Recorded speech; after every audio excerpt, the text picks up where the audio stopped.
Hello, fellow Magi. This is Business Coach Jason. Today, I'd like to talk to you about pricing your magic show. Now, first, I'd like to talk about how I see a lot of magicians coming down on other magicians for the pricing of their show. They see the show is priced extremely cheap compared to theirs, and they get upset and they get mad, telling them they need to raise their prices or they're ruining the market.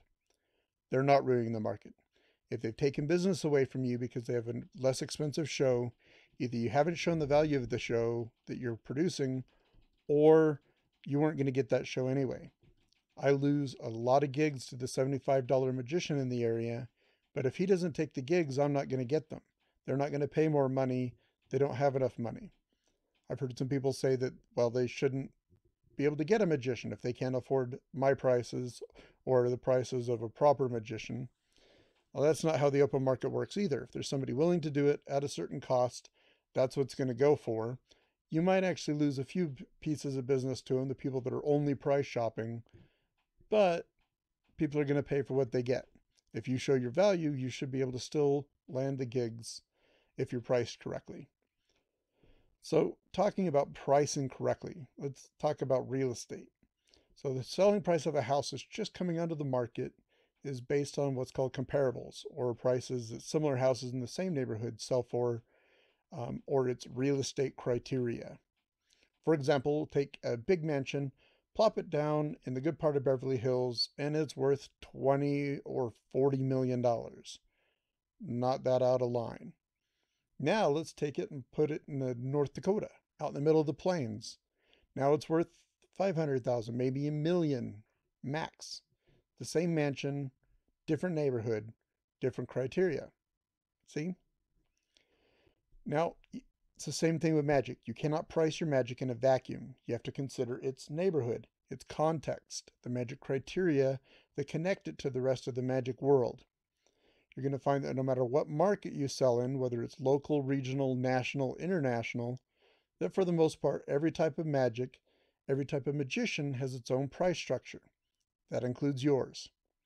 Determine your show, your market, your skill level, and see what comparable magicians are charging.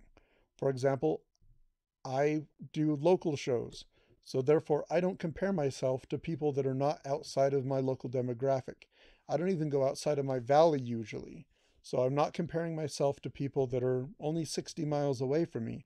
I'm only comparing people in the valley, and I'm priced competitively. Now, if you don't have a way to check your market, to compare your skills, so you're really new and you just don't know how to do it, then a good starting point is to price your work based on time, labor, cost of materials, overhead. So first you want to pay yourself a reasonable hour wage. You determine what reasonable is. Add the cost of your materials. Add the cost of your practice time. You've got to keep practice time up every week to keep your skills fresh. And your overhead.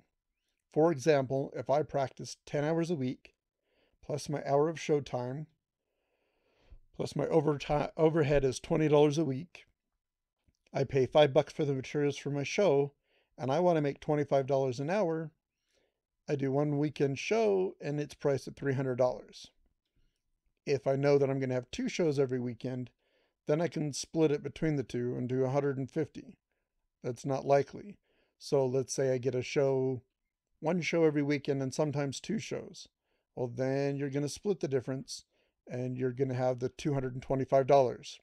That way you cover the weekends that are only one show with a weekend that has two shows.